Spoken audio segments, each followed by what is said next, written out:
Bonjour, ici Maman Nata pour une nouvelle aventure culinaire. Aujourd'hui, nous allons faire un gâteau. Un gâteau pour prendre du biscotto. Un gâteau riche en protéines. Mais avant tout, il faut savoir que la cuisine, c'est quelque chose que tu as dans ton cœur. C'est l'amour, c'est de la création, c'est de l'invention. Alors aujourd'hui, nous allons prendre des flocons d'avoine. Vous allez prendre un verre, une petite tasse, un verre. Vous allez mettre un demi-verre de flocons d'avoine dans votre mixeur. Ensuite, vous allez rajouter un verre d'eau. Vous allez mixer le tout. Ensuite, vous allez prendre quelques carrés de chocolat. 6 carrés de chocolat, 6 à 8 carrés de chocolat. Vous allez faire fondre ça au bain-marie ou au micro-ondes avec un petit peu d'huile de coco, de l'huile d'olive en fonction des goûts ou du beurre. Vous allez ensuite rajouter ceci au mixeur. Vous allez rajouter encore un demi-verre d'eau. Vous allez mixer le tout. Ensuite, vous allez rajouter une cuillère à soupe ou deux en fonction de vos goûts de sucre. Moi, je préfère mettre une cuillère à soupe parce qu'il faut quand même garder les fentes assises brettes.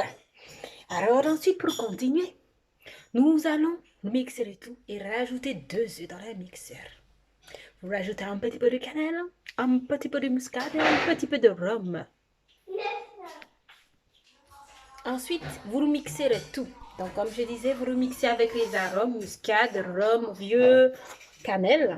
Une fois que vous avez mixé le tout, pour ajouter un petit plus à votre gâteau, vous allez rajouter une petite banane dessert que vous allez ensuite couper en petits morceaux.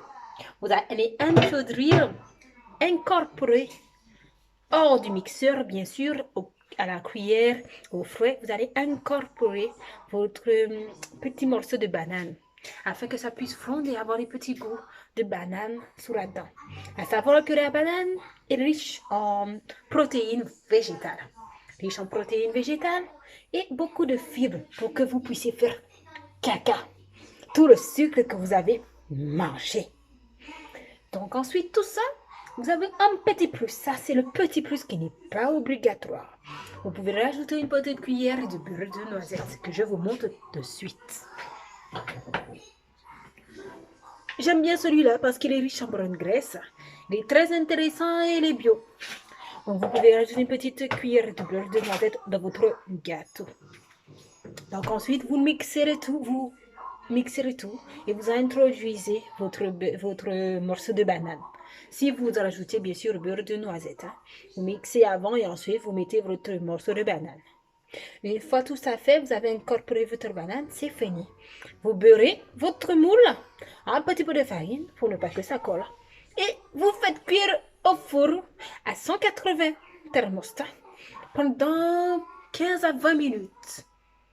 Voilà, je vous souhaite une bonne journée. À très bientôt.